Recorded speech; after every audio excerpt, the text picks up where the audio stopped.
The wind on Denar's reach carried the smell of wet pine and cold stone, a smell that clung to Daniel Voss's jacket no matter how many times he washed it. He had been walking for 6 hours straight, following a game trail that was not supposed to exist on any of the outpost's maps. His boots were caked with red mud, and the tracker on his wrist had lost signal almost an hour ago. He should have turned back then. Instead, he kept walking, because something about the broken trees ahead pulled at him like a hook caught under his ribs.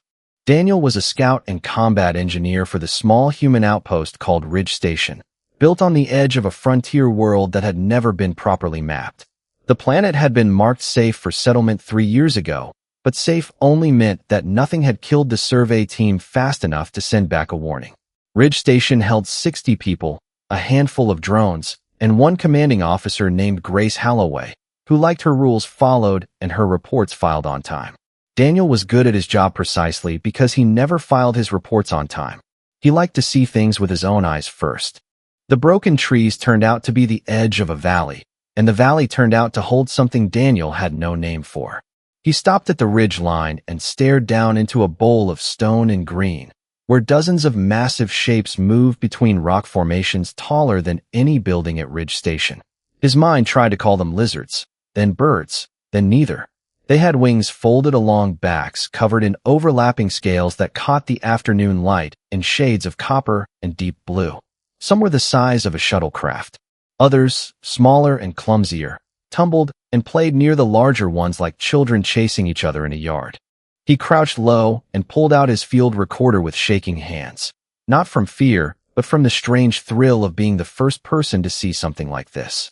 He counted at least 40 of the large creatures, and easily twice that many of the small ones. Nests, he realized. Actual nests, built from stacked stone and woven branches, tucked into the cliffs on both sides of the valley. This was not a random gathering. This was a home. He watched for nearly 2 hours before he finally turned and ran the whole way back to Ridge Station, ignoring the ache building in his legs. Grace Holloway did not believe him at first. She sat behind her desk with her arms crossed while he replayed the recording, and even after watching the footage twice, she looked more worried than amazed. "You understand what this means?" she said. "If these things are as intelligent as they look, we are sitting 60 kilometers from a species we know nothing about. That is not good news, Voss. That is a threat assessment nightmare. Or it's the most important discovery since we landed," Daniel said. "Grace, look at the nests. Look at how they're arranged. That's not instinct. That's planning." She rubbed her temples and told him she would bring it to the council, which in Ridge Station's case meant herself and 3 department heads who rarely agreed on anything. In the end, the decision came back cautious but curious. No weapons teams. No drones flying low enough to be seen as a threat. Just one person, unarmed, sent to make contact and see what happened. Daniel volunteered before anyone else could speak. He returned to the valley 2 days later, alone, carrying nothing but a satchel of dried food and his recorder. He left his sidearm locked in his room, a decision that made Grace furious when she found out. But he wanted whatever creature met him first to see empty hands, not a threat. He did not have to wait long. The largest of the winged creatures dropped from a ledge above him with a sound like a sail catching wind, landing so close that the ground shook under his boots. Up close, she was even more overwhelming than the recording had shown, her body long enough to block out the sun, her eyes of burning amber that fixed on him with an intelligence that made his stomach twist. She did not attack. She simply stood over him, wings half spread, a low sound rumbling from somewhere deep in her chest that was not quite a growl and not quite a word. Daniel forced himself to stay still. He had faced armed raiders during his years in service and never felt fear like this, a fear that came not from danger, but from the sheer size of the unknown standing in front of him. "I'm not here to hurt you," he said quietly, though he doubted she understood a single word. "I don't have any weapons. I just wanted to see you." The creature lowered her head until her eyes were level with his, close enough that he could feel warm breath against his face. For a long moment, neither of them moved. Then, somewhere behind her, a small shape darted out from between 2 rocks, no bigger than a large dog, wings still too soft to fly. A hatchling, curious and reckless, came within a few steps of Daniel before the larger creature let out a sharp sound that sent it scrambling back to safety. But the moment had already happened. Daniel had seen the hatchling's eyes, wide and unafraid, and something in his chest settled into place, like a decision he had not known he was making until it was already made. He was not leaving this valley. Not for good. Whatever this place was, whatever these creatures were, he intended to come back. The large one straightened, watching him a moment longer, and then, without any sound at all, she stepped back and let him go. Rain hit the valley hard that week, turning the trail Daniel had walked into a river of red mud, but it did not stop him from returning. He came back on the third day with a pack full of dried meat and fruit from the station stores, half expecting to be chased off, or worse. Instead, he found the same large creature waiting near the same rocks, as if she had known he would come back and had simply been passing the time until he did. Daniel had started calling her the matriarch in his notes, since she was clearly the one the others deferred to, the one who decided when the group moved and when they stayed. He still did not know her name, if creatures like this even used names the way humans did, but something about calling her only the matriarch felt wrong after their first meeting. He settled on Saris, a name that came to him for no reason he could explain, and somehow it fit. He set the food down at a respectful distance and backed away, watching as Saris approached it slowly, sniffed it, and finally ate. It was such a small thing, but it felt like the first real conversation they had shared. Over the following weeks, Daniel returned again and again, sometimes every day, sometimes every few days when Grace Halloway managed to keep him busy with other duties. Each visit, Saris allowed him a little closer. Each visit, the space between fear and trust grew narrower. The turning point came almost by accident. Daniel had been sitting at the edge of the nesting ground, sketching the layout of the valley for his reports, when he heard a high, panicked cry from somewhere near the eastern cliffs. He followed the sound and found a hatchling trapped under a small rock slide, one wing pinned beneath a stone too heavy for the young creature to move on its own. Its cries had drawn no adults yet, and Daniel did not wait to see if help was coming. He climbed down into the loose rock, ignoring the way it shifted dangerously under his boots, and threw his weight against the stone until it rolled free. The hatchling scrambled back the moment it was loose, favoring its injured wing, watching him with wide golden eyes that reminded him painfully of the way Saris had looked at him during their first meeting. He did not try to touch it. He simply sat down a few steps away and waited, talking quietly, telling it that it was safe now, that nobody was going to hurt it. He had no idea if the words meant anything, but the tone seemed to matter more than the language. Saris arrived minutes later, moving faster than anything her size should have been able to move, and found her hatchling calm instead of terrified, sitting near the strange small creature that smelled nothing like her kind but had somehow not caused harm. She examined the injured wing, then looked at Daniel for a long moment before making a sound he had never heard from her, low and rolling, almost like a question. He did not know it then, but that day marked the moment the clan stopped seeing him as an intruder and started seeing him as something else entirely. After that, the visits changed. Daniel was allowed to walk freely among the nests, something he suspected no outsider had ever been permitted to do. He began to notice details he had missed before, the way the dragons used specific calls for different purposes, a warning cry different from a feeding cry, different again from the low humming song some of the adults made to settle restless hatchlings at night. This was not instinct. This was culture, passed down and taught, the same way any people taught their young. Two hatchlings in particular grew attached to him almost immediately. The first was quick and clumsy, always first to investigate anything new, tumbling over its own feet in its hurry to reach him whenever he arrived. He started calling it Rook, after the way it hopped along the ground before it had learned to properly fly.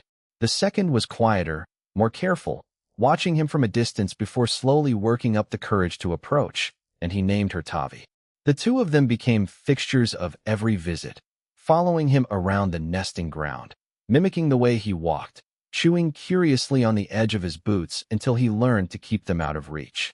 Back at Ridge Station, Grace Halloway grew increasingly uneasy about how much time Daniel spent away from his duties. She called him into her office more than once, arguing that he was risking himself for creatures they still did not fully understand, that emotional attachment to an unknown species was exactly the kind of thing that got good soldiers killed. Daniel never had a good argument to counter her concerns. He only had the memory of Rook falling asleep against his leg during a warm afternoon, and Tavi's careful golden eyes watching him like he was something worth trusting. Grace let it continue, mostly because the alternative, cutting off contact entirely, felt like it would undo months of fragile progress. She made him promise to keep a tracker on him at all times and to report back every evening without fail. Daniel agreed easily, because for the first time since arriving on this frontier world, he had found something worth the risk of breaking every rule Ridge Station had ever written. He did not yet know how much that promise would cost him, or how soon the peace of the valley was about to end.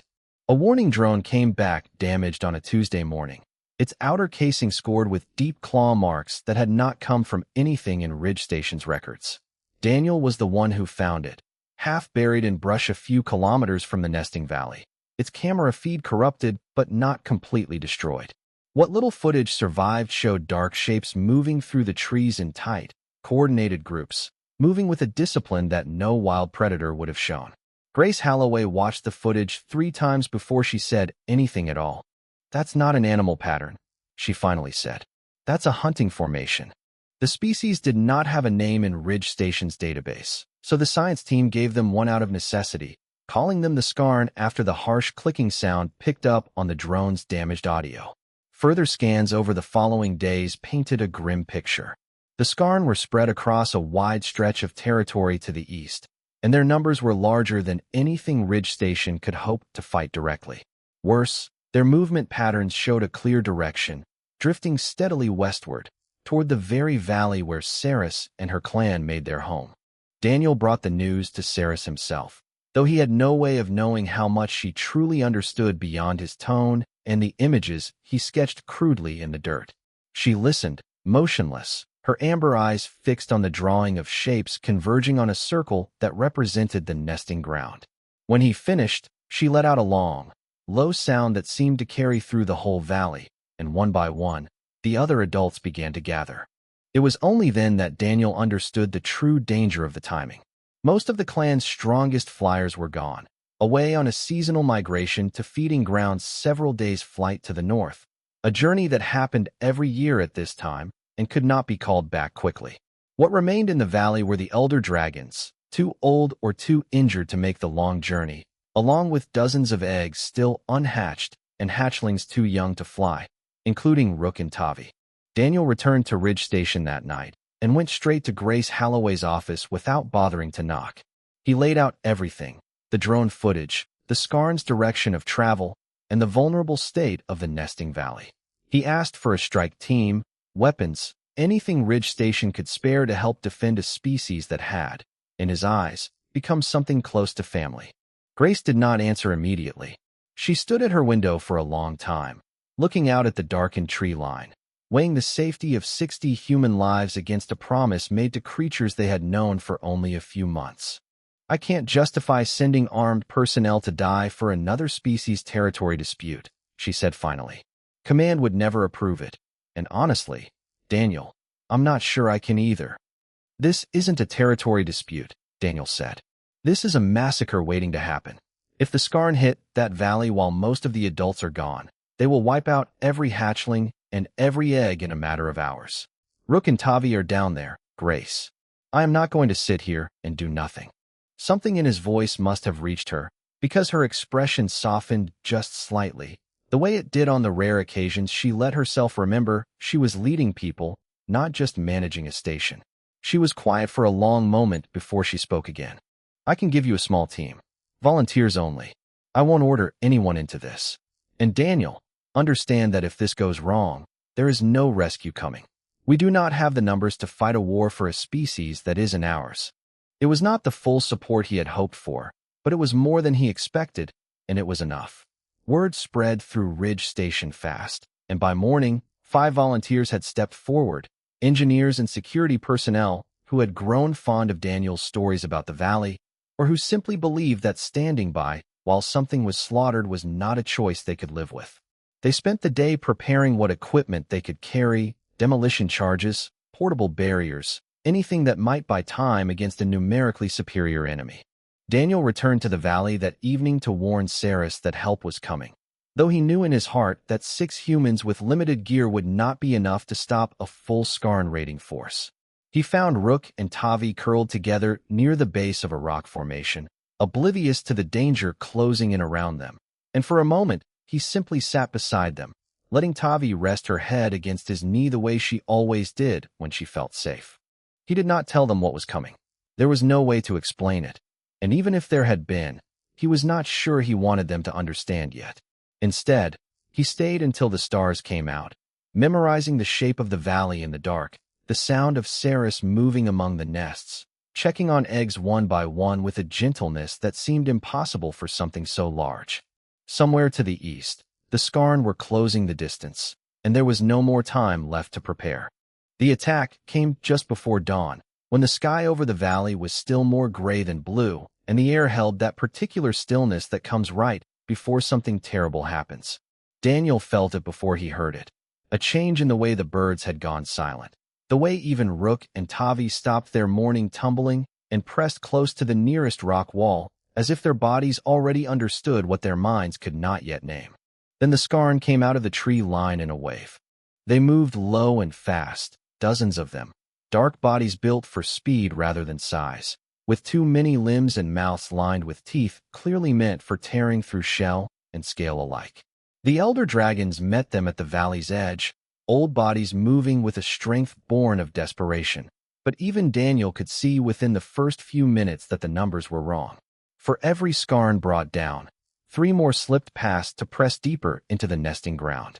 Daniel and his small team took position at the narrow stone corridor that led into the deepest chamber of the caverns, the one place where most of the unhatched eggs and the youngest hatchlings had been gathered for protection. It was a choke point, barely wide enough for 2 Skarn to move through side by side, and it was the only thing standing between the raiders and a slaughter. "Hold here," Daniel shouted over the noise of battle already spilling into the outer valley. "Whatever happens, they don't get past this point." The first wave of Skarn hit the corridor within minutes, and the fight that followed was nothing like the training exercises any of them had run back at Ridge Station. There was no clean tactics here, only close, brutal fighting in a space too tight to retreat from. Charges detonated at point-blank range to collapse sections of loose rock onto advancing bodies. Gunfire that seemed to do less against the Skarn's armored hide than anyone had hoped. One of Daniel's team went down early, dragged back by the others with a wound across his shoulder that would need more medical attention than the field kits could offer. Another followed soon after, forced to retreat when a Skarn claw tore through the barrier they had built from packed stone. Daniel kept fighting, kept shouting orders, kept dragging wounded teammates back toward the exit even as the corridor grew slick with blood that was not entirely human. By the time the sun had fully risen, only Daniel remained at the choke point. The rest of his team either wounded and pulled back or scattered defending other parts of the valley where the fighting had spread. He was alone, and the Skarn kept coming. Ceres found him there, moving through smoke and dust with one wing hanging wrong, blood matting the scales along her side where a Skarn had gotten past her guard. She had come from the outer valley, driven back by sheer numbers, and the sight of her wounded and struggling to stand hit Daniel harder than any of the injuries he had already taken. She positioned herself beside him at the mouth of the corridor, and for a moment, human and dragon fought side by side, holding a line that neither of them could have held alone. But it was not enough. More Skarn poured in from a second passage none of them had accounted for, one that opened directly into the chamber where the eggs and hatchlings waited. Daniel understood, in the space of a single heartbeat, that the corridor could not be held much longer, not by an exhausted dragon and one remaining human with a dwindling supply of charges. There was one option left, and he knew at the moment he saw the cracked ceiling above the corridor, weakened by the fighting and the charges already used. If he could bring it down completely, he could seal the passage entirely, cutting the Skarn off from the hatchlings for good. There would be no way back through for him either, not with the timer he would need to set to bring down enough stone to matter. He looked at Ceres, and somehow, despite everything, she seemed to understand exactly what he was about to do. She let out a sound unlike anything he had heard from her before, something closer to a plea than a warning. But there was no more time left to explain, no more time left for anything except the decision already made. "Get them further back," Daniel said, pointing toward the inner chamber where Rook and Tavi waited with the other hatchlings. As far back as you can. Now. Saris hesitated only a moment before turning and moving deeper into the cavern, driven by an instinct older than words, the need to protect her young, overriding everything else. Daniel set the last of his charges against the weakened ceiling, his hands steady despite the chaos around him, and armed the timer with only seconds left before the next wave of Skarn broke through. He did not run. He stood at the choke point until the very last moment, buying every second he could for the charges to do their work, for the ceiling to hold just long enough. The explosion tore through the corridor in a roar of stone and dust, bringing down tons of rock in a single collapsing wall that sealed the passage completely, cutting off the Skarn from everything beyond it. When the dust finally settled, the inner chamber stood silent and safe, every hatchling and every egg untouched. But at the mouth of the collapsed corridor, there was no sign of the man who had made sure of it. Dust hung in the air of the sealed cavern for hours after the explosion, long after the last sounds of fighting had faded from the valley outside. The Skarn, cut off from their target and unwilling to face the surviving dragons in open ground without the numbers they needed, withdrew before midday, dragging their wounded back toward the eastern hills. It should have felt like victory. To Saris, standing over the collapsed corridor with her wounded wing hanging useless at her side, it felt like nothing at all. She began digging before the dust had even fully cleared, ignoring her own injuries, tearing through broken stone with claws never meant for this kind of careful, desperate work. Other dragons joined her within the hour, elders who had survived the battle, and even a few of the older hatchlings who understood, in whatever way their young minds could grasp it, that something important was buried beneath that rubble. They worked through the day and into the night, moving stone by stone rather than risk another collapse that might harm what lay beneath. They found Daniel near dawn the following morning, his body protected from the worst of the collapse by a pocket of space formed where two large slabs had fallen against each other at an angle. He had not survived, but Saris and the others treated what they found with a care that Ridge Station's own soldiers would later say they had never seen in a species outside their own. Grace Holloway arrived at the valley that afternoon, having lost contact with Daniel's tracker hours earlier and fearing the worst. She found the surviving members of his team gathered near the cavern entrance, exhausted and grieving, and beyond them, an entire clan of dragons in mourning unlike anything the science team had documented before. Saris had laid Daniel's body at the center of the nesting ground itself, surrounded by every adult and hatchling that remained, and the low, rolling sound that rose from dozens of throats at once was unmistakably a song of grief. Ridge Station held its own memorial 2 days later, a small gathering at the edge of the outpost where Daniel's name was read aloud alongside a short list of accomplishments that felt painfully inadequate for what he had actually done. Grace spoke for longer than anyone expected, her usual composure cracking as she admitted that she had nearly refused to send help at all, that the only reason a single hatchling survived that day was because one man had refused to accept her caution as the final answer. But it was what happened afterward in the valley that no one at Ridge Station could have predicted. Saris did not treat Daniel as an outsider who had died helping her kind. In the days following the battle, she began referring to him through the crude combination of sounds and gestures Daniel had spent months learning to interpret, with a title that the station's linguists eventually understood to mean something close to kin. It was not a word given lightly. According to what little the science team could piece together, it was a designation reserved only for those who had given everything for the clan's survival, a status that, as far as anyone could tell, had never before been given to something outside their own species.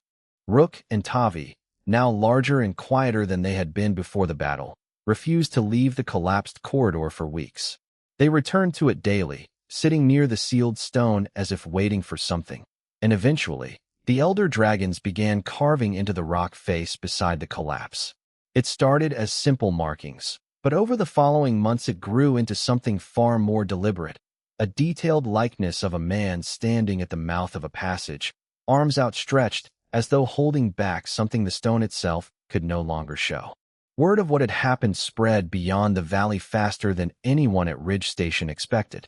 Dragon clans from other territories, ones the humans had never even known existed, began sending emissaries, first out of curiosity, then out of something closer to reverence. Daniel's name, or the closest approximation the dragon's language could manage, began appearing in the stories other clans told their own hatchlings, a name tied not to any single act, but to the entire idea of standing between danger and the helpless, no matter the cost. Grace Holloway, watching all of this unfold from the edge of a world she barely understood, made a decision that surprised even her own command back at Ridge Station. She proposed a formal alliance between the human outpost and Saris's clan, not as a strategic move, though it certainly served that purpose, but as a way of honoring what one of her own people had started.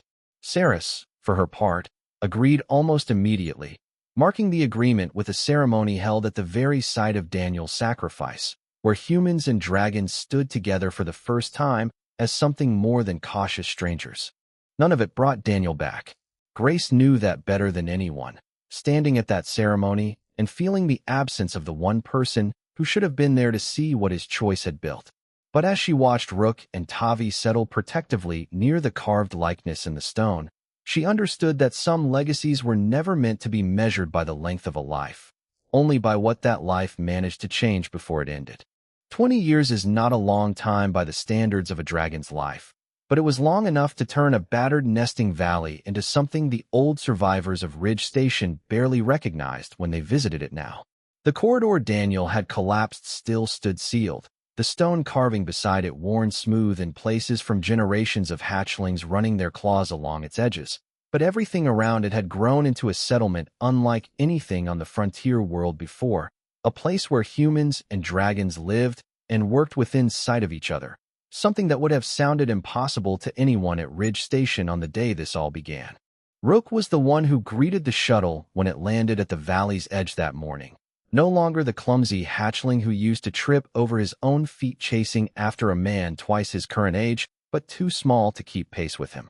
He had grown into one of the largest dragons in the clan, broad-winged and steady, and he served now as one of the guardians of the sealed corridor, a role he had claimed for himself the moment he was old enough to hold it. Tavi flew beside him, quieter than her brother in temperament, but no less watchful, her golden eyes scanning the shuttle before recognizing the passenger stepping down from it.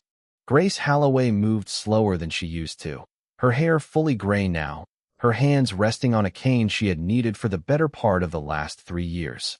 She had retired from command of Ridge Station over a decade ago, handing leadership to officers younger and steadier than her aging knees allowed her to be, but she had made the trip back to the valley every year since, unwilling to let the anniversary pass without seeing it for herself. Rook lowered his head as she approached, a gesture the dragons reserved for those they respected, and Grace reached out to rest a hand against the side of his face, the way she had seen Daniel do 100 times in old recordings from the early days. Neither of them needed words for this part. "It's grown," she said quietly, looking past him toward the settlement spreading across the valley floor, where human and dragon structures stood side by side, built from a shared understanding of what each species needed. "Every year I come back, I think it can't possibly get bigger, and every year I'm wrong." Tavi made a low sound that the newer generation of translators, built from decades of accumulated understanding between the species, rendered roughly as agreement, though something in her tone carried more weight than the word alone could capture. She led Grace toward the sealed corridor, where a small crowd of hatchlings had already gathered for the seasonal telling, a tradition that had become as fixed to this valley as the changing of the seasons themselves. An elder dragon, one of the few remaining from the battle 2 decades ago, settled at the front of the gathered hatchlings and began the story the way it was always told, not as a history lesson, but as something closer to a promise. She spoke of a man who came to their valley with empty hands and open eyes, who learned their language before asking them to learn his, who chose to stand at a choke point alone rather than let harm reach creatures that were not even his own kind. The hatchlings listened the way hatchlings always did, wide-eyed and silent, some of them reaching out instinctively to touch the carved stone beside them as the story reached its ending. It was tradition now, one the dragons had built entirely on their own, that no young dragon took its first true flight without first visiting this carving, without hearing this story told in full. The clan had extended the honor Daniel earned into something larger over the years, a title given not just to him, but to any human who proved themselves willing to give everything for another's survival with nothing expected in return. There had been a handful since Daniel, engineers and researchers, and even a few soldiers who had shown that same reckless, selfless courage in moments the settlement still spoke of with quiet respect. Each of them had been welcomed the same way, marked with the same title, folded into the same unbroken thread that started with one man refusing to leave a valley full of strangers to die alone. Grace stayed until the story ended, watching the youngest hatchlings press close to the stone, watching Rook and Tavi stand guard exactly where they always stood on this day each year. She thought, as she often did during these visits, about how close she had come to refusing Daniel's request all those years ago, how easily this entire valley, this entire alliance, could have never existed if she had held firm to her caution instead of trusting the conviction of one stubborn scout who never filed his reports on time. As the sun began to lower over the valley, casting long shadows across the carved likeness in the stone, Grace allowed herself a small, tired smile. Daniel had given his last breath to protect creatures he barely understood, expecting nothing in return, not glory, not gratitude, certainly not this. Yet here it stood, 2 decades later, an entire generation of hatchlings who would never know his voice but would carry his name forward anyway, a legacy built not from what he took from the world, but from everything he had been willing to give it. The valley remembered him still, and as long as dragons flew above these cliffs, it always would.